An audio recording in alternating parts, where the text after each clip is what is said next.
easily translate a text written in Korean to Russian to Japanese and then to English and trying to comprehend what it originally meant. Fortunately for me, the friends I made here were kind-hearted people, but some of my classmates did make some jokes that stung. One day, my mom packed me kimmari, which is essentially a deep-fried seaweed roll. I'll admit it doesn't look the most appetizing, and I'm personally not a big fan of it. But it's a really popular side dish to pair with tteokbokki, which is another staple Korean dish. Anyways, I was eating it, and then this girl comes up to me, and she says something along the lines of, "Ew, gross, why would you eat that? That looks like cow intestines."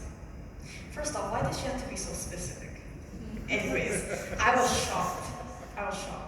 This was the first time little 8-year-old Rebecca encountered someone who despised kimmari so much. But joke's on her, because I also ate cow intestines before. Despite my discombobulated English and other inconveniences, I still managed to achieve some milestones in the early stages of my academic endeavor. For example, I was the first Asian student to give a presentation in an assembly, and I also initiated a project on building confidence. But these were only my public successes. On the inside, I was always petrified. Every day, I laid in bed, coming up with all these wild scenarios on how I could make a fool out of myself. I couldn't keep up in class, and most importantly, I had a terrible sense of humor. I had many doubts about why I was placed in such a preposterous country where they didn't even let people chew gum. I still vividly remember the look in my parents' eyes when I told them I had no desire to pursue international education. But when I look back, I have so many valuable memories that I can't emulate, and I want to sincerely thank them for the opportunities that I had. I noticed that my family has a tendency to move countries once in an every 3-year interval. From Singapore, I moved to Malaysia, and I got accepted into the British International School of Kuala Lumpur, and I was ecstatic. The reason for my exuberance? Their school uniforms were top-notch. Less superficially, the friends I made there were also top-notch. My English did improve substantially, but I was still very unmotivated. The turning point in my academic performance was when I entered secondary school. One day, my mom sat me down for a serious talk about my future, and the idea of college really started to dawn on me. With a newfound passion for what was possible, I was ready to achieve the highest marks on PSAT, SAT, get accepted into an Ivy League school with a scholarship, get a bachelor's degree and a PhD and start my company. And then COVID hit. Malaysia, among many other countries, were engulfed in a global dismay.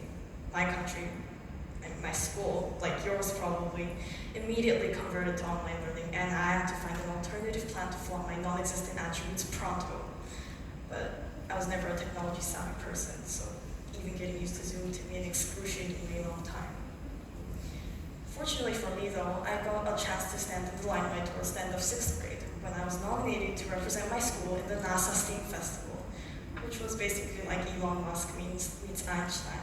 It was a 2-day-long event joined by North Anglia schools from all over Southeast Asia, focused on collaborating with our peers to create a presentation on Mars colonization and settlement.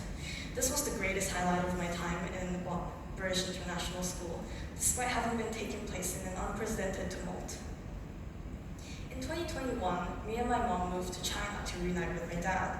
Everything kind of happened on the way. I knew I wasn't going to stay in Malaysia forever, but the COVID pandemic made traveling nearly impossible, and that sense of uncertainty didn't help anything either. I joined Boston International School in the latter half of 2021 with the fervor to accomplish everything that I couldn't accomplish while online in Malaysia.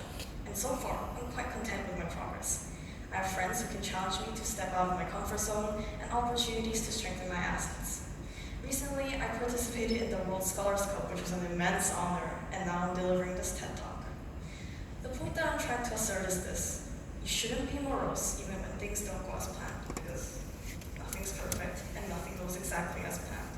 Why should we try to force that agenda onto something we can't even control? It all comes back to whether you should decide to persevere or not in the face of challenges. But it's okay if you choose not to sometimes. Nothing's perfect, nobody is perfect, and perseverance takes bravery and willingness that can be overwhelming. But you should always get back on track with resilience. Life is not long enough to be wasted dwelling on a single issue. I would like to share a lyric from a song I came across not too long ago. Colorless rain eventually paints a rainbow. Your perseverance will pay off as long as you don't give up.